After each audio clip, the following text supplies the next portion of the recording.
গত শতাব্দী জুড়ে চীন ছিল পৃথিবীর সবচেয়ে শান্তিপ্রিয় রাষ্ট্রগুলোর একটি। তবে বর্তমানে রাষ্ট্রটি আন্তর্জাতিক অঙ্গনে নিজের সামরিক ও অর্থনৈতিক প্রভাব বলয় বাড়াতে বেশ তৎপর হয়ে উঠেছে।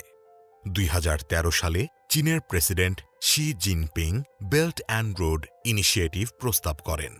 এটি ওয়ান বেল্ট ওয়ান রোড বা the silk road economic belt নামেও পরিচিত। প্রাচীনকালে ইউরোপ থেকে চীন পর্যন্ত বাণিজ্য পথকে সিল্ক রোড বলা হতো।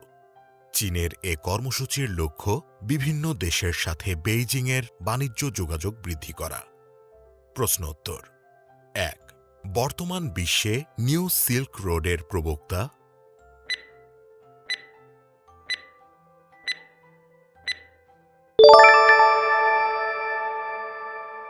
২. ওয়ান বেল্ট ওয়ান রোড এর প্রস্তাব কোন দেশ করেছে?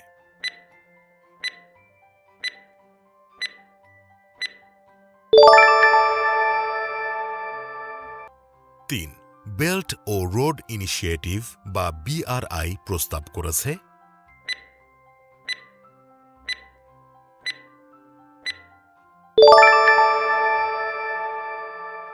৪. Who is the promoter of the Chinese One Belt One Road initiative?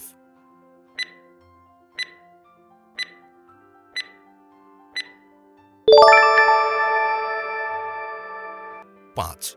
প্রাচীনকালে বাণিজ্যে ব্যবহৃত সিল্ক রুটের পূর্ব প্রান্ত এসে কোথায় শেষ হয়েছে?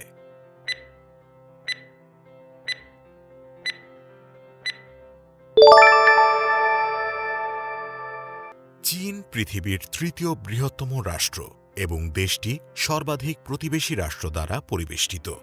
চীনের সাথে মোট ১৮টি দেশের জল ও স্থল সীমান্ত রয়েছে।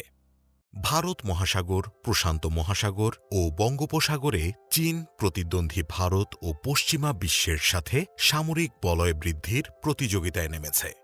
ইতিমধ্যে চীনের পিপলস লিবারেশন আর্মি বা PLA বিশ্বের বৃহত্তম সামরিক বাহিনী হিসেবে আত্মপ্রকাশ করেছে। ২০১৭ সালে দেশটি আফ্রিকার জিবুতিতে সামরিক ঘাঁটি স্থাপন করে। এটি দেশের বাইরে চীনের প্রথম সামরিক ঘাঁটি।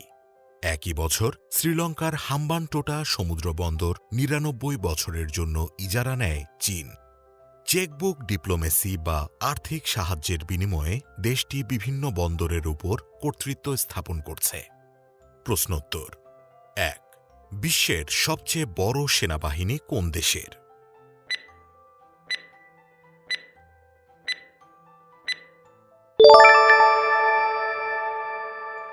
২. চীনের সেনাবাহিনীর নামের সংক্ষিপ্ত রূপ কোনটি?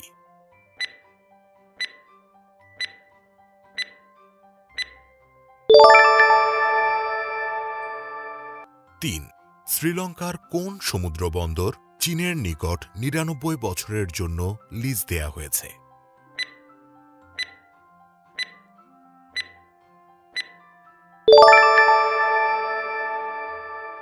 ৪.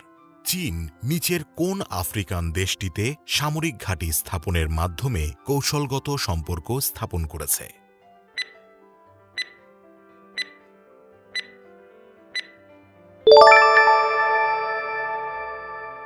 ৫. বিশ্বের কোন দেশ সর্বাধিক প্রতিবেশী রাষ্ট্র দ্বারা পরিবেষ্টিত?